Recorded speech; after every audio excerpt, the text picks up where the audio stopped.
Once I knew that I could do it, then I was like, okay, if I can make $3,000 a month, I'd like to make $4,000 a month. Once I consistently could do that, then I'd like to bump it up to $5,000 a month and just keep it so that I have that moving consistently in the background, while I can still focus on Etsy and other creative things too. Hi, and welcome to Your Selling Podcast. I'm your host, Nikki Kirk, aka Your Selling Guide. I'm a small town girl who took a big risk and quit a steady corporate desk job to travel the US in an RV. Along the way, I started selling on Amazon, grew a 7-figure business, visited all the lower 48 states, bought a farm, and today I am still doing what I love to do, selling on Amazon while helping other sellers do it too. Each week, I will share Amazon tips and tricks and bring in guests to share their stories, expertise, and tips on the platforms that they use. Think of this as a sit down with your Amazon bestie where you can learn, ask, start, and grow your online selling business. Welcome to Your Selling Pod.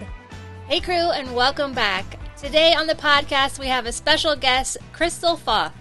So Crystal is an Amazon seller who has actually been selling since technically 2013, but she put it on pause for a little bit, and as she's going to tell you, her career path did not take the typical path that you would think as a Hollywood professional. So before I tell you her whole story, let's just hear it right from her. Welcome, Crystal, to the podcast. Thank you. I am so happy to be here. I'm really excited to have you because we did in the RA100 group, which you're a part of the Bolo group, I did like a let's introduce everyone thing. And Your story was just so fascinating to me. So I'm really excited to hear more of it. What is your background and how did you get started selling on Amazon? Thank you. My background it's kind of crazy. I feel like this is maybe my 4th or 5th career. In college, I was an art student and I was interested in and I lived in California. So I was interested in being in the film industry in art departments, like being a production designer, that type of career. And I was a retail store manager as my career through college.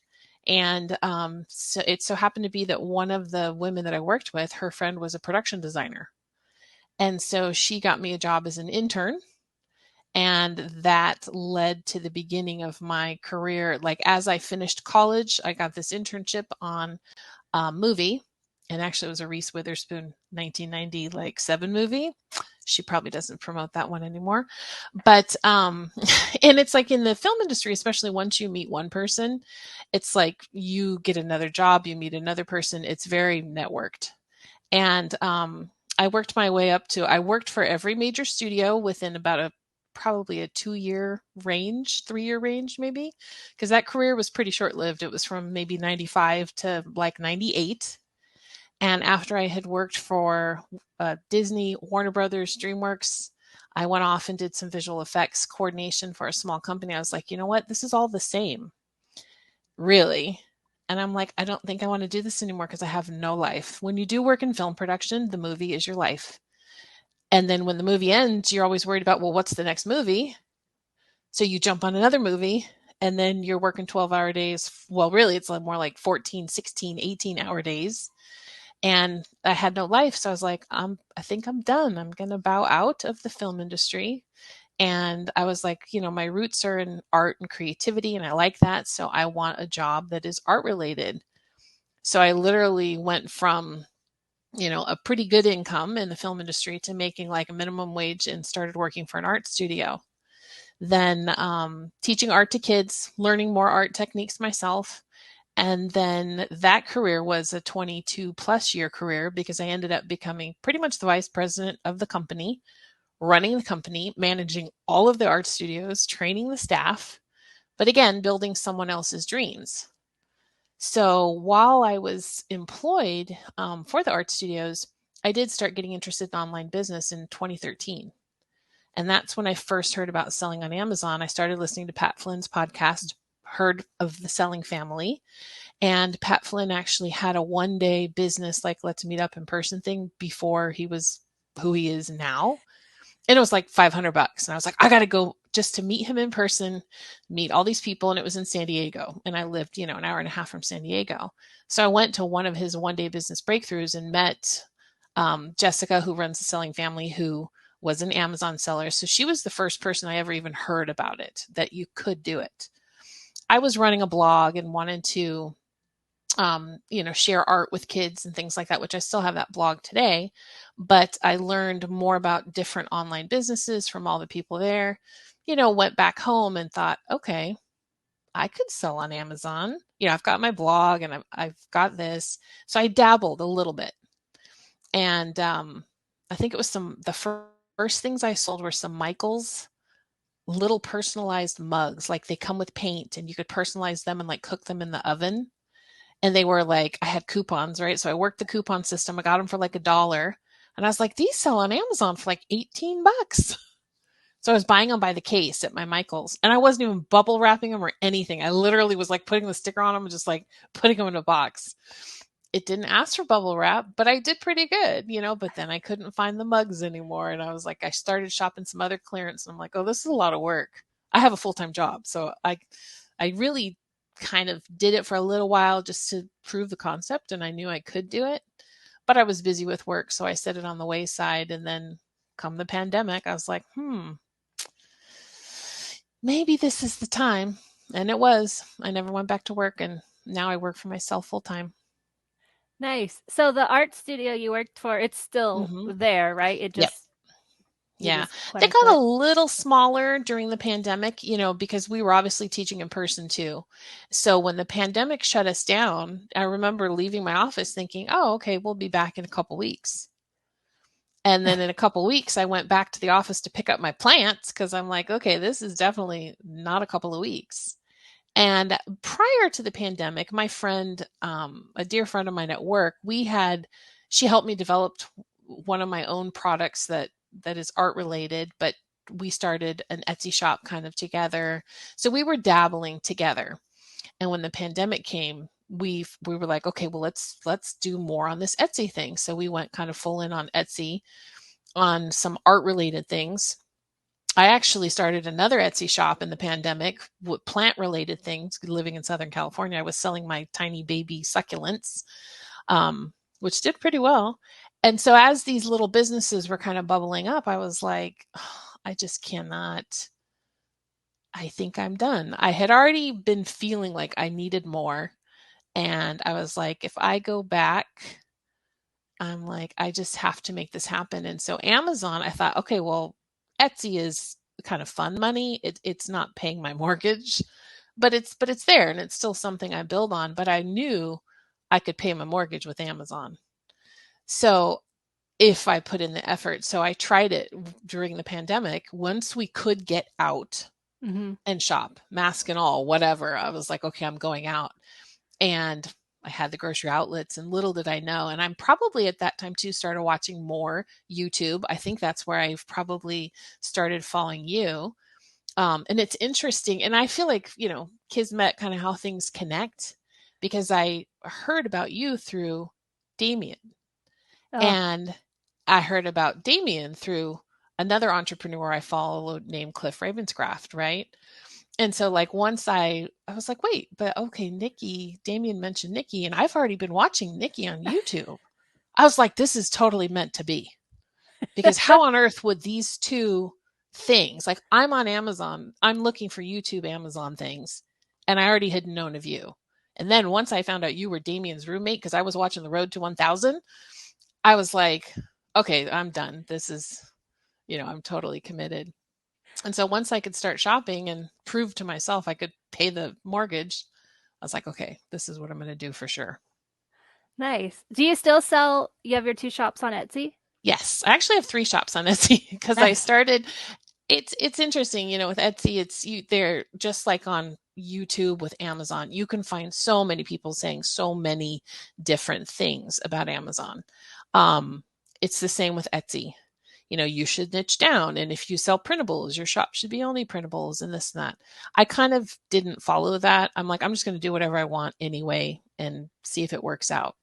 So I have 3 Etsy shops, which I should talk to Jocelyn about one of them, because one of them was kind of in the crystal field. Oh, yeah. It was just beginning, and I haven't really done much with it. But when I wanted to start selling my baby plants, I was like, well, that doesn't really make sense to put those items in my, kind of art and teacher related Etsy shop. So I started a plant related Etsy shop. So, and those are the two that I currently still do maintain. I started the Etsy shop because I developed an art box, like from scratch. Like I had a CAD design done and I had it like manufactured for me. And I had 1,000 of them. So I was like, I need to sell them. And it was the pandemic. So I started it based on the art box, but then it kind of spread into, art teacher things because I could use print on demand where I could make things related to art. And that's pretty much what I've been doing since. I recently got into more printables, art kits. So one's art related, one's plant related, but I still like them. They feed kind of the creative outlet that Amazon doesn't, you know, peeling labels and putting stickers on. Shopping is fun because for me it's like treasure hunting and I like love gambling. And it is totally a form of like gambling. Yeah. Like, oh, I could pay $5 for this and I'm gonna make like 30.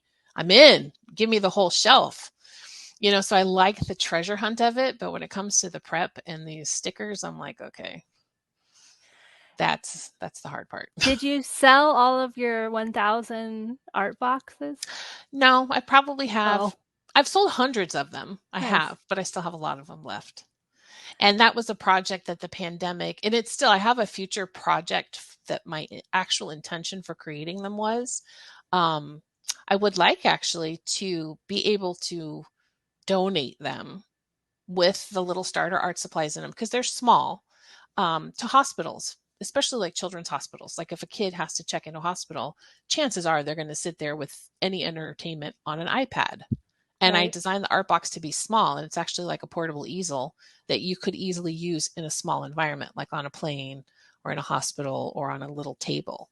Um, and so I still have a lot of those, but again, like with so many business ventures and things going, it's still in the back of my mind. But I sold one this week, shipped it out from Etsy because I Nice. started theming them. So the one like this week I sold was a summer fun creativity box.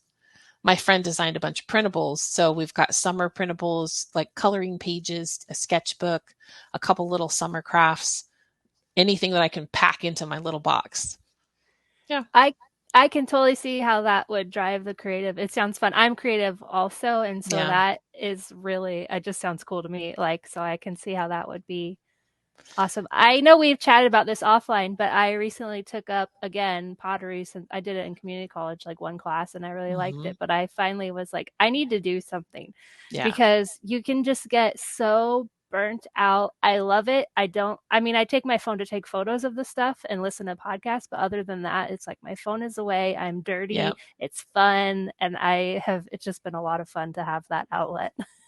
And I think taking a class too, a structured commitment is the way to go because I have all the art supplies in the world and I've got an empty table right here and I could put up my easel and I could do an oil painting because as a fine artist, I do enjoy painting in watercolors and oil painting, whatever. But truthfully, I haven't painted in probably over a year. And I could sit and do it right here, but it means I have to move all the Amazon stuff to be able to paint. And it's hard to kind of take that guilty pleasure of a hobby sometimes when it's like, well, I'm running these businesses. But if you commit to a class, I thought, okay, well, that might be something I should do is commit myself to a class because then you've paid for it. You have to go. There's You no, are very right because I've done two classes. I did wheel one and wheel two, and now that wheel two is over, and I had a lot of traveling this month, so I have to now commit to the open studio, which isn't a lot of money a month, but now I have to set the schedule. So I'm pretty much just going to keep the schedule I was on, but having that schedule really mhm. helped. Right, right. I think it's key. So when you got back into Amazon, did you set aside like a certain amount that you were going to invest in this business? How did you do that? I leveraged just with a corporate credit card, pretty much. It Nice. had a good interest rate, but I knew I also didn't want to over leverage on the card, even though I knew I could go spend $10,000. I was like, my goal, I kind of compared it to like, okay, well, if you have even a $80,000 a year job on a W-2, what are you actually bringing home? You're bringing home after taxes, it's like I might make 4 or 5,000 a month. And I thought, well, by not working out of the house, I'm going to cut my expenses. So I want to make 3,000 in profit was my goal monthly. And so I kind of thought, well, if I spend 3,000, and get 100% return on investment, I could make 3,000. So I would say somewhere between 2 and 3,000 was my initial, like, I'm willing to go spend this much money to see if I can prove this concept to myself. And I did. How long did that take you to where you kind of like either felt that it was working or were able to pull out and pay your mortgage and that kind of stuff? I would say within the first 3 months, once I did, like, when the pandemic happened in March, by October, because I had spent a couple of months just kind of really mostly in the Etsy. But then when I really thought about, okay, if I do not want to go back to my work job, like, I need income that I know I can rely on. And I'm pretty sure I could do that with Amazon. And so after I had done it for probably about 3 months and I saw that consistently my numbers were just getting better. It's like, okay, if I just keep doing what I'm doing, I feel like it will just continue to improve and improve. And I did have to start kind of pulling out some profits to pay myself, enough to make our bills and stuff too, but also continue my spending budget. So I know that I do need to spend, anywhere from 3 to 5,000 a month if that's what I want to make. My Yeah. margins are pretty good consistently, in that I average, over a 30% margin and probably over 100% ROI every month. I have for the last few months.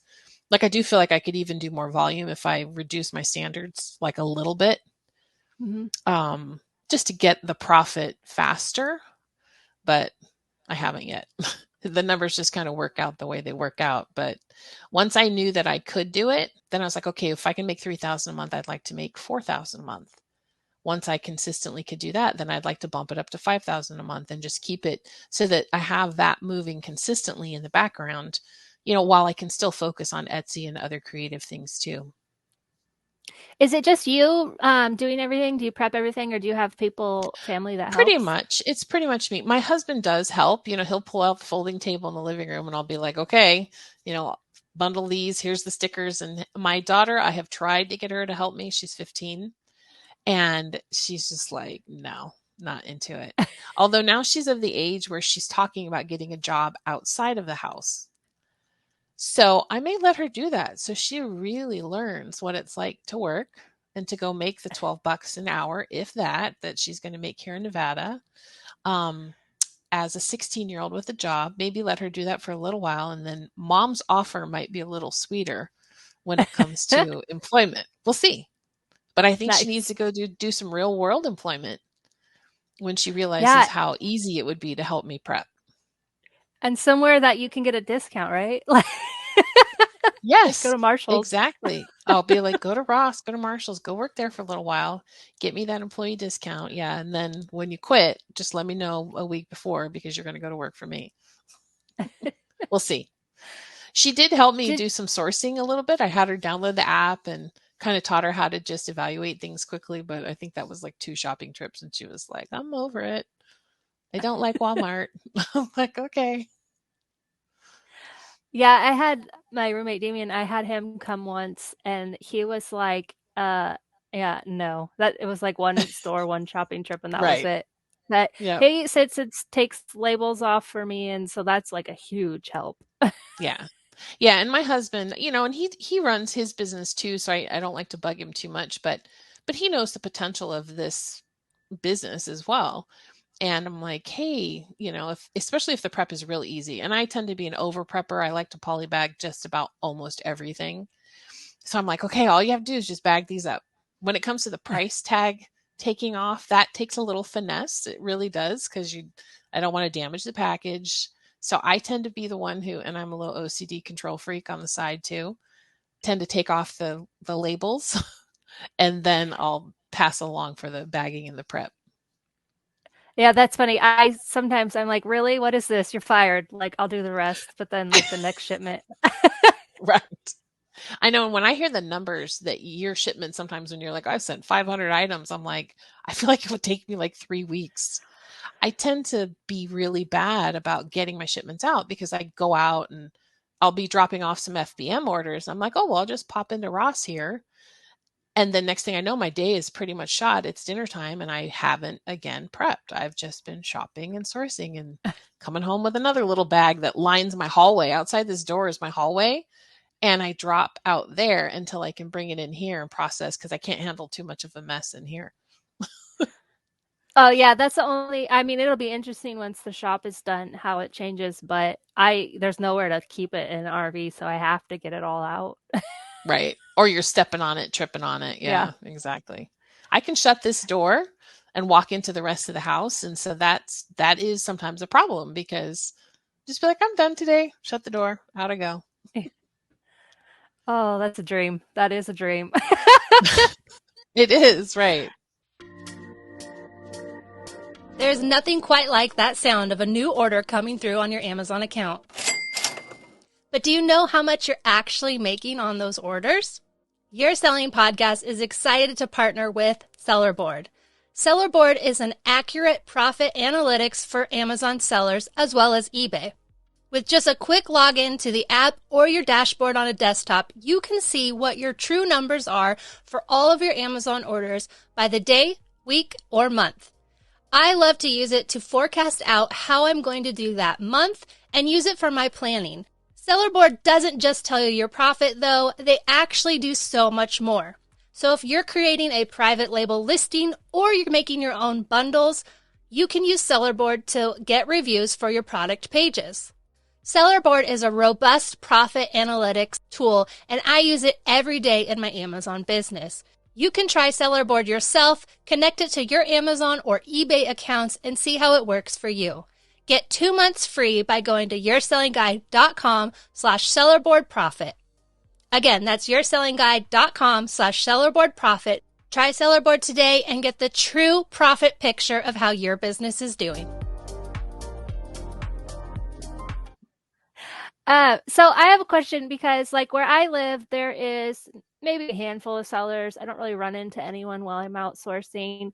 When Hmm. you were I assume it's more in California. When you were in California, did Yes. you run into a lot of other sellers? Was there like weirdness there or? There wasn't. I would say I ran into sellers pretty consistently because I had a route that I did, and really in California, I would occasionally hit up a Ross or a Walmart here or there, but I primarily did grocery outlet because I could just get so much stuff, and I could go to probably 8 stores in a day easily because especially with California being so dense, I could just pick a different region, drive a half hour, hit 5 stores in that area.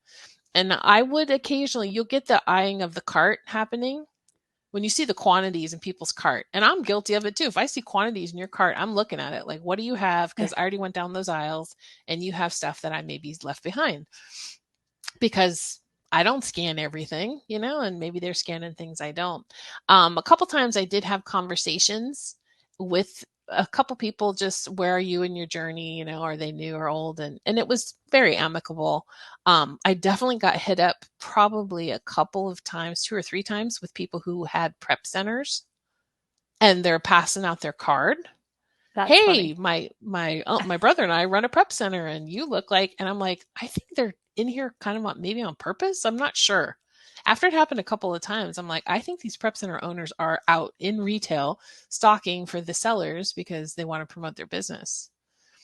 But he was one who, when I talked about grocery outlet, he's like, yeah, my brother and I, we take road trips. Like, we'll take a U-Haul, rent a U-Haul and like drive up the whole coast and like hit every store they can, picking up all the certain items that they want. I was like, that's a commitment more than me.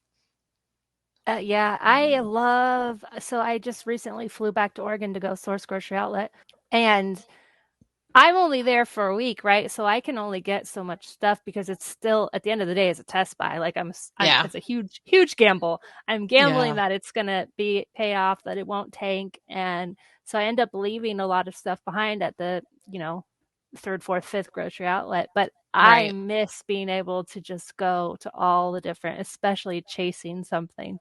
Yeah. And there's definitely some grocery outlets are better than others. And because I have family in California, I still do go back maybe about once a month.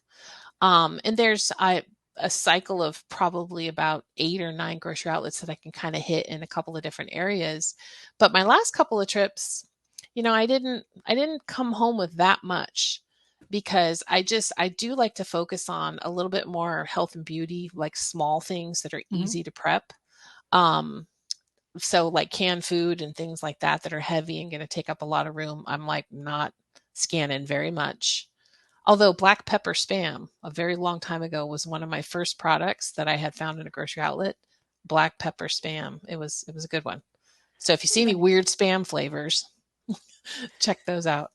Um, and so I feel like sometimes I do leave a lot behind because I'm not scanning as much as I want. And sometimes the expiration dates are just too close because I'm pretty like I want almost 6 months on things.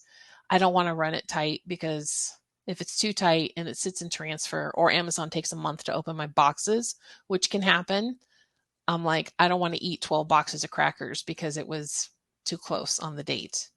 As it is, I'm still drinking pumpkin spice coffee. So I got some, came back yesterday. That's funny because I similarly, so I had, it was an Alka-Seltzer, like certain flavor that it was at grocery outlet. So I sent in a couple. I don't, they probably cost $2.99. I can't remember.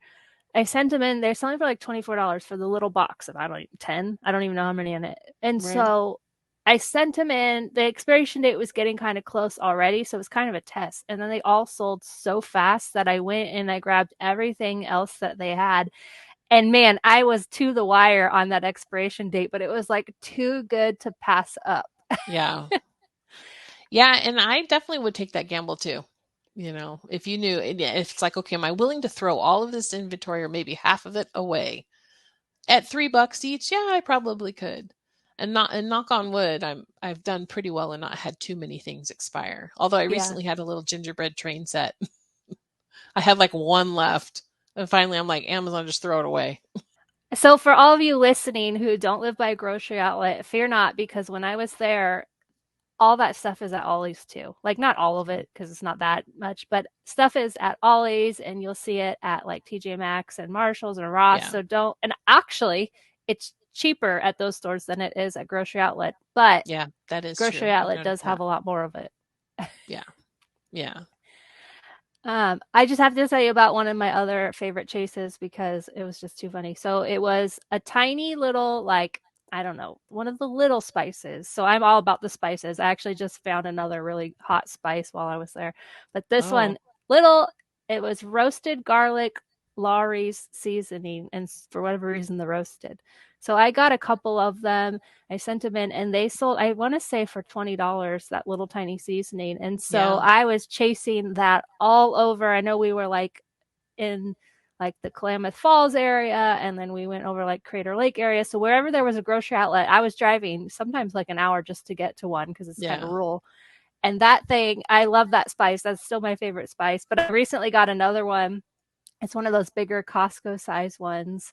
Mm-hmm. Um, and it's $5 and I'm selling it for $27 right Ooh. now. So And that's a grocery outlet. yeah, Yeah. I'll tell you what it is afterwards. And I do check the spices pretty often.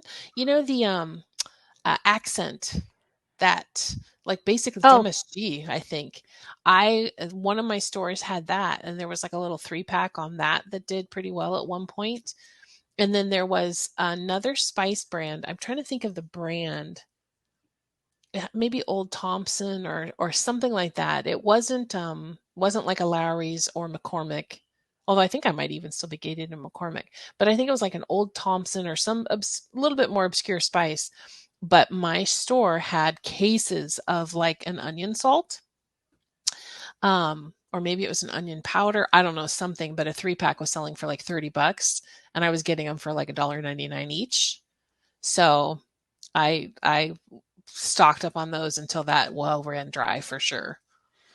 every time I don't know, I think it was actually like in a teaching from Jessica from the Selling Family, because I'm sure you guys all know, but if you didn't know, that's the course I took when I Hmm. started. So she was talking about a spice, just like how we've been talking about spice. And so ever since then, I've been scanning spices. So when I go to grocery outlet, they have the generic brand. I don't know what Yeah. it is, Tastemade or something Yeah. like that. Anytime there is anything other than that, my eye goes to it, Yes. and Yeah. it's usually good. Yeah. Yeah, and that's I definitely will look to, and I will skip the generic one. And like I said, I think I'm gated in McCormick, maybe, possibly, and so I'll skip those. Although with any product, you do need to just check it because sometimes there's a certain listing you're gated and a certain listing you're not. So that's a lesson where I still periodically, even if I think I'm gated, I'm like, okay, let me double check it. But Yeah, yeah, just spices, anything small like that you can really spend five, make 20. I'll do yep. that all day. So what kind of struggles have you had, if any, over your reselling journey?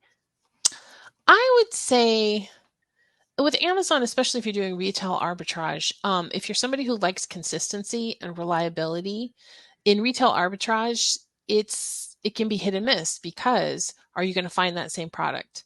So I had a little bit of a problem when I moved here because my whole business was based on my grocery outlet routine. I had a routine. I had this business. I feel like if I was still in California in that home, I'd probably be making 5 or 6 thousand a month easily because I would not have been fearful in just continuing to do what I had been doing. So moving here and not having any grocery outlets and having to purely go back to like whatever stores I could find around here was kind of like starting over. And moving your whole family and your household is enough stress as it is. So it took me, I was probably off for a few months, but the good thing with Amazon is I was still selling stuff. Mm-hmm. I was still able to make a couple thousand a month with stuff I had kind of front loaded knowing I was moving. So in between my packing, knowing I was going to have to move, I was still trying to ship as much as I could.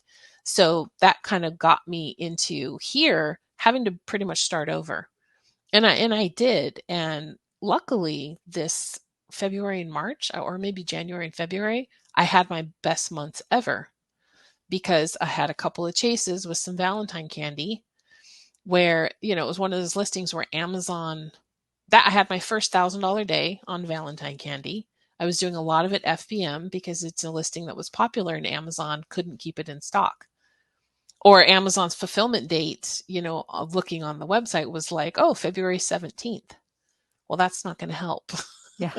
So it was boxes of the tiny conversation hearts, the Yeah. most popular candy ever anyway, but it was like a 24 pack. And I early on, as soon as the Valentine candies came out, I grabbed the entire case like at Walmart because it was cheap.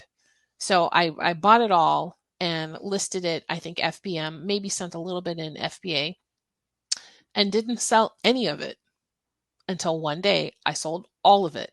And then I was like, oh my God, I've been sleeping on it. I didn't buy any more, even though I saw it, because I had a whole case sitting here and nothing was selling. But it got down to the timing where if you can get it to a customer faster than Amazon can at that time. And when I realized like what is going on my phone, I'm like, and I sold all of it literally like in an hour. Like I must have gotten the buy box and then it was all gone.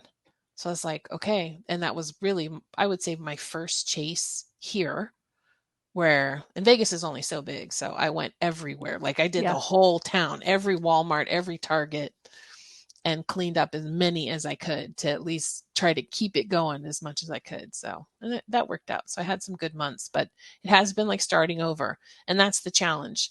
And it's knowing that even though I may not find the same products, my evaluation and how I look at the data is only improving. So I can go into any store and try to find something, you know. Nice. It's I'm feeling kind of the same way in that. So last year in 2022, I found a store here that had a ton of very high end, very expensive makeup that I could shockingly sell. I wasn't gated in it. Yeah. And so I got a ton of it, and I had my best year ever last year, basically because of this one store. And it was like a freak one off. They're not going to get that. They're not going to carry it ever again. It's a liquidation type store. And Right. so I'm freaking out. Just there's that part, right? Like, how am I going to recover those dollars? And then Tuesday morning is my jam during Q4. I do so much business from Tuesday morning, and now they're going Yep. away, and I'm like, what? I don't even know. Like, Yeah, I didn't have that many of them in California, but I would occasionally go and I did like to go. And being new here to Vegas, that was a store that I did find here, but by the time I realized it was here, it was already closed. The ones here are gone already, Oh, yeah. I was trying to unfortunately. go because when I was in Oregon is when they announced they were all closing, and they all have since closed there too, so they weren't there. Hmm. But I actually went to one this week and there's nothing. And not only is there nothing left, but they're only 10%.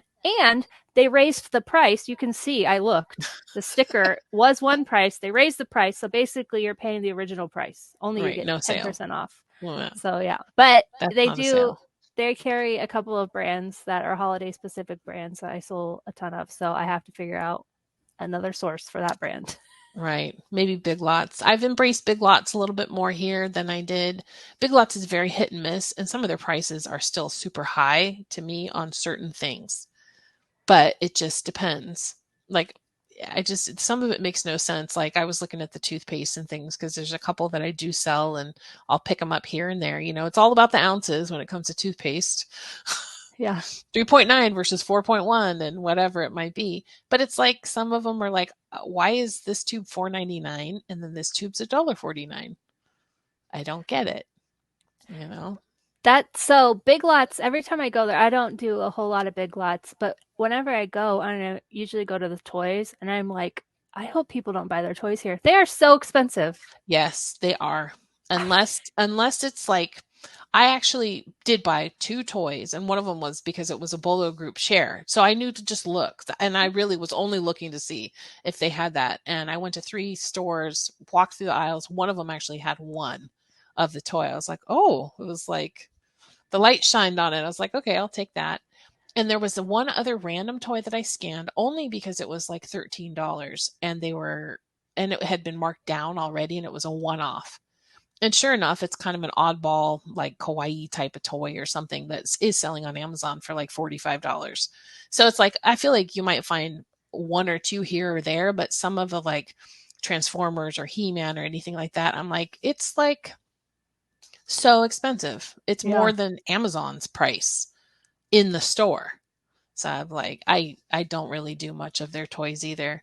Um, I'll check their spices, drink mixes, things like that, toothpaste, cosmetics, but it is usually a little hit and miss too. I've never had a like two carts going out of the Yeah. Big Lots.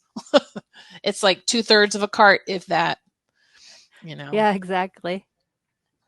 and only if I have a coupon do I usually go. If you had to pick just one thing, what would be the best part about selling on Amazon? It definitely is being your own boss and setting your own schedule. The fact once, it's kind of you have to retrain yourself once you start to work for yourself. I do tend to sometimes work in my pajamas all day long, so I'm a little not disciplined about that part. Um, I could be better about my own schedule, but the fact that I can set my own schedule and my agenda is set by me, not someone else dictating what I need to be doing. Um, I really think I've spoiled myself. I don't think I could ever go back to work for somebody else. It's just not in my nature. And it took me probably a year and a half to get over the PTSD of my other career. Because when you're a manager, overseeing a big company and managing a lot of people or staff or locations and things like that, you're on call all the time and you're getting phone calls all the time. Especially if you're responsible for any scheduling or thing like that. So anytime my phone would ring for probably the first year that I wasn't at that job, it was like, so I've gotten over the PTSD of work calling me. And now that's been a huge relief to just know that like any stresses I have in my job day to day are within my control. Like I can choose to be stressed or not, put myself on a deadline or not. And in the end, it's my business. So I do feel like, okay, that's the best thing I could do is just keep doing what I'm doing so that I can always be my own boss. Yeah, I'm the same. Like after about, I don't know, the first year of doing it, I was like, I really don't see how I can ever go back to doing something else. In the back of my mind, though, I'm very bizarre. I would be just happy working at like a Costco or TJ, not TJ Maxx, Trader Joe's, like those two specific Yeah. stores. But other Yes. than that, Yeah. And it's interesting because I always had a career in management, even in retail, I was a store manager, and even in the film industry, I was always a coordinator. Even and I entered the film industry wanting to be more creative, but once somebody realizes you have some skills, they're like, "Well, you should manage this department." So that's how I became a art department coordinator, a visual effects coordinator, an ink and paint coordinator. I was like, okay. So after being a manager and doing all of that, my brother also has a career and he's a Costco manager. So I'm like, okay, if I ever want just a brainless job, go talk to people, be a cashier, I'll go be a cashier at Costco. Right? Stocking Right. shelves. That was like my favorite out of high school. I got a job at, and it's in Oregon called Bimart.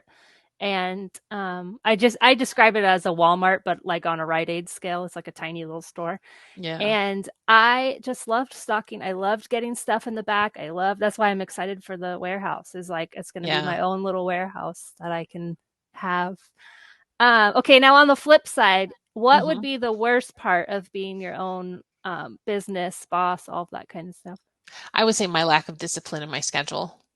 Today I was excited to have an appointment with you because it guaranteed that I was going to be like showered and have on clothes that, I didn't sleep in. And because especially when you work for yourself, and I do work kind of all the time, I will work into the night. I will sometimes get up early morning and come in, check my emails, have my coffee, while I'm sitting there, it's all of a sudden I'm wrapping and prepping, and next thing I know, it's 1 o'clock in the afternoon, and I am still in my pajamas. So that's part of the worst part, I'd say, is I'm not very good at being disciplined on a schedule and keeping myself on that type of a schedule where I know I could be more productive. Luckily, I've been doing a little bit more FBM. And so I do have usually, like, as soon as we end up here, I've got just a couple orders to get out. But I'm like, okay, I can get them out and get them to the mail in time. And I'll do them after, so that knowing I have usually to ship a little bit every day does sometimes force me, okay, I've got to get dressed and go out. But I have to Oh, be disciplined, just go drop them off and not source anymore and come back home and prep. that is true. I also have some orders I'm going to pack up after this call. That's funny. Yeah. Actually, I sometimes don't like FBM when it's like a couple of orders because then it becomes like a gnat to me. It's like this Yeah. frustrating, annoying thing I have to do that day. But Right. but when Well, there's a and lot of orders, it's nice. yeah, and yeah, I haven't had when I was doing the Valentine candy, that's when I was like processing 20 or 30 orders. That's really been the most for me, was maybe to have like 30 orders in a day to do. And that was a lot for me. But typically my day it's like one or two, and I'm only even FBMing the things I'm mostly FBMing is I will start the listing if I because I know I'm slow on my prep to just see if I can start selling it before I actually get it to the warehouse. Mhm. And that's the case with this particular product. Nobody is FBA on it. So it is selling FBM. There's other things where I have sat on them for 2 months listed FBM, been priced good, and just not getting the buy box and then ship them into FBA and they sell within like a week. Yeah, that's weird. I have similar, and I haven't figured out what Yeah. the reasoning is behind it, but I have similar things like that. Yeah, and I do look at Keepa and I look at the buy box statistics to see, how is it spread between FBA and FBM. And sometimes there'll be something where I go, well, it definitely shows that FBM gets the buy box a lot, but not me, and for whatever reason, I have no idea. So I'm like, okay, well, I'll just price it higher, send it in FBA and hope to sell it. And then when it does, I was like, okay, I'll send some more. Is there any like tool or software that you like as a must-have for you? Yes. Well, Keepa is definitely a must have. And it's surprising because I think I pay mine on an annual, right? Yeah. And it's not very expensive for how valuable that is. And I hope they don't listen to this because they should not be raising the prices.